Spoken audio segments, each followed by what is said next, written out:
और आपको एक खास परिस्थिति में डालते हैं। सोचिए कि किसी क्रिकेट मैच में टॉस होने वाला हो, लेकिन दोनों में किसी टीम का प्लेइंग 11 ही तय नहीं हो पा रहा हो, तो होगा क्या? महाराष्ट्र में यही स्थिति है। कल नामांकन की आखिरी तारीख है। मंगलवार 3 बजे के बाद महाराष्ट्र में नामांकन दाखिल नहीं किए जा सकेंगे। यानी महाराष्ट्र में राजनीतिक दलों के पास अब सीटों के बंटवारे और उम्मीदवारों के नाम के ऐलान के लिए सिर्फ 20 घंटे का वक्त शेष है। लेकिन संकट यह है कि ना तो महायुति में सीट बंटवारे का अंतिम ऐलान हुआ है और ना ही एमवीए में, जिसके कारण महायुति 28 सीटों पर उम्मीदवारों का ऐलान नहीं कर पाई और 19 सीटों पर एमवीए ने अब तक उम्मीदवारों के नाम का ऐलान नहीं किया है।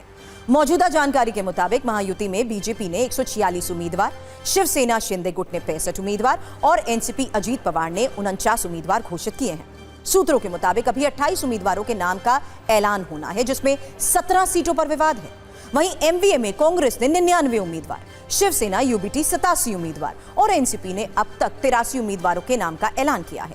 सूत्रों के मुताबिक एमवीए में 19 सीटों पर अभी काफी विवाद है। एमवीए और महायुति के दल अंतिम सीटों के बंटवारे पर अंतिम आंकड़े तो नहीं दे रहे, लेकिन कह रहे हैं कि उम्मीदवारों के ऐलान में कोई रुकावट नहीं है। सीट शेयरिंग फॉर्मूला आज तक सामने नहीं आया है। ऐसे में सारे उम्मीदवार घोषित होने के बाद ही यह पता चलेगा कि कौन कितनी सीट पर लड़ेगा।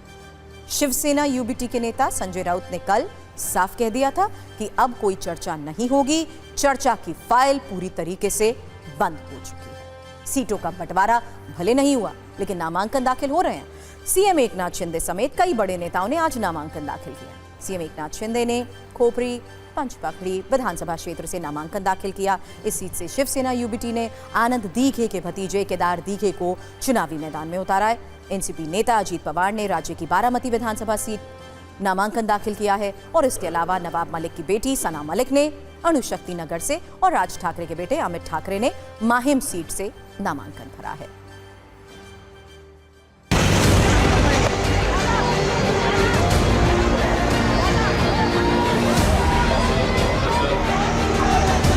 ये थाना ये हमेशा भगवा था, भगवा है, भगवा रहेगा। मुख्यमंत्री जी का फॉर्म हम भर रहे हैं। मुख्यमंत्री जी रिकॉर्ड वोटों से आएंगे, अपने ही पुराने रिकॉर्ड को वो तोड़ेंगे। थाना में 3 सीटें, 2 शिवसेना 1 बीजेपी, ये प्रचंड मतों से आएगी। थाना ये हमारी महायुति के पीछे ही होगा। मुख्यमंत्री को शक्ति प्रदर्शन की जरूरत पड़ती है। उनके चुनाव क्षेत्र में मुख्यमंत्री जो है राज्य के, उनको शक्ति प्रदर्शन दिखाने की जरूरत पड़ती है। ये सबसे बड़ी बात है। हमको गारंटी है दादा चाहने वाले बारामती में, दादा से और कोई नहीं आने वाला। हमारे दादा चाहने वाले बारामती में।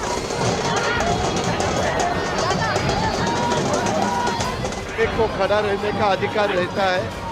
हम जब भी मेरे खिलाफ जो भी कैंडिडेट आया, वो कैंडिडेट स्ट्रॉन्ग है ऐसा समझ कर ही मेरे कार्यकर्ताओं ने, मैंने खुद, मेरे परिवार ने, सबने उसका प्रचार किया है। इस दफा भी बारामती कर बहुत अच्छे वोटों से मुझे जिताएंगे, ऐसा मुझे भरोसा है। I never made it personal because for me it's an ideological fight. It's not the person. I'm fighting against the policies of government of India. I'm fighting against the policies of government of Maharashtra.